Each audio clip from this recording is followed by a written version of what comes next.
Welcome everyone. Today finds me in Jacksonville, Illinois, where we're going to look at a pauper cemetery, the resting place of over 230 unknown souls. And also this relatively small town of 20,000 boasts not one, but two permanent Ferris wheels.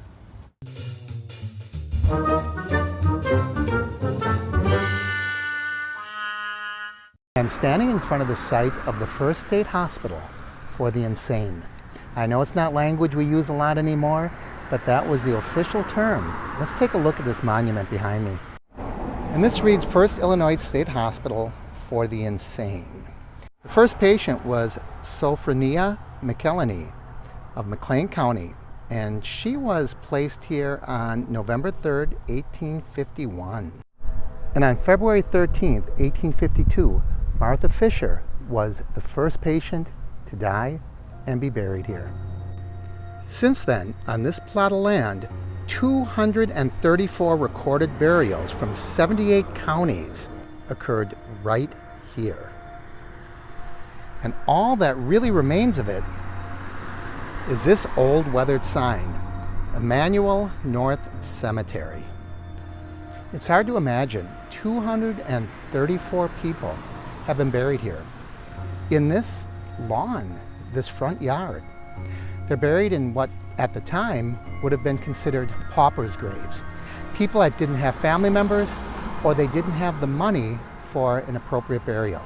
And the only reason we know about it is a record book was uncovered in 1979, and yet the people are unknown. We know people were buried here, but we don't have any of their names.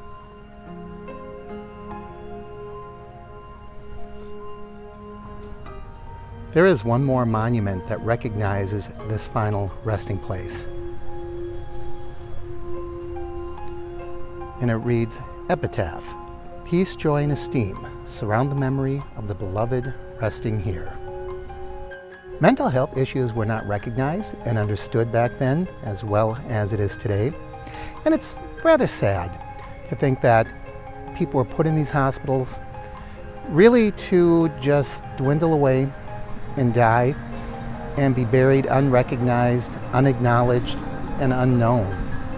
Very, very strange to think that I'm walking over the final resting place, the graves of hundreds of people.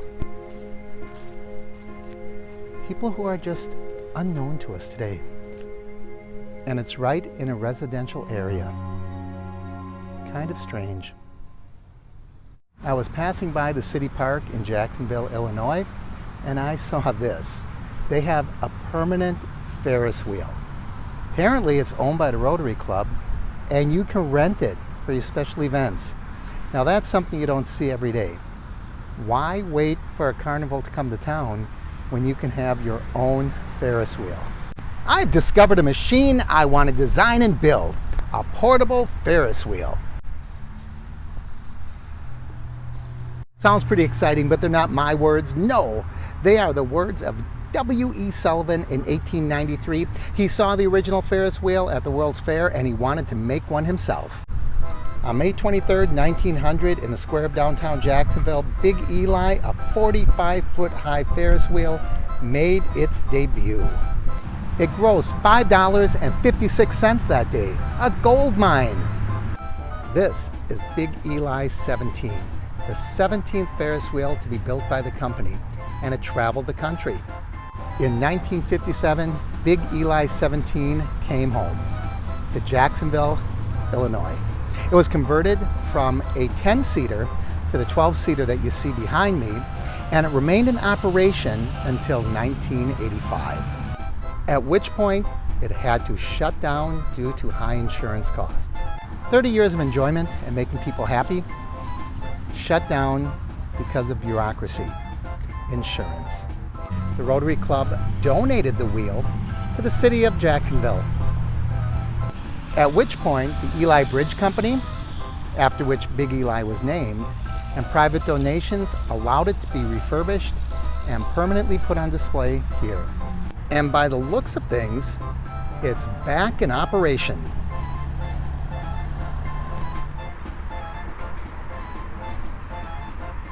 Big Eli #1, the original wheel that started it all, is on display here in front of the bridge company. I'm going to see if I can find the bridge company and track it down. Here it is, I found it, the Eli Bridge Company. This is a company that built Big Eli #17 back in the early 1900s.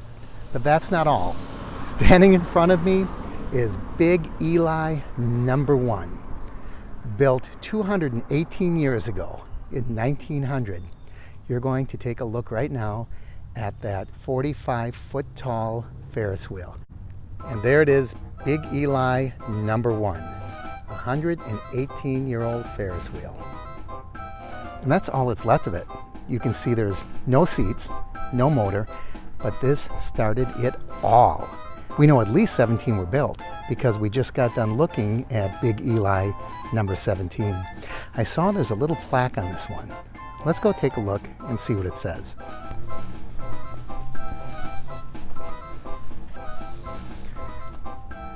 It says Designated Local Landmark, Historic Preservation Commission. And way at the top, there's a red bowl. And the tradition continues to this day as the Eli Bridge Company continues to build not only Ferris wheels, but scramblers and other family-oriented rides. I just love it when you find pieces of history like this tucked away in the most unlikely of places. Clearly this is not operational, besides the fact there are no seats and no motor. It's permanently padlocked into place. Big Eli #1. So long, big fella.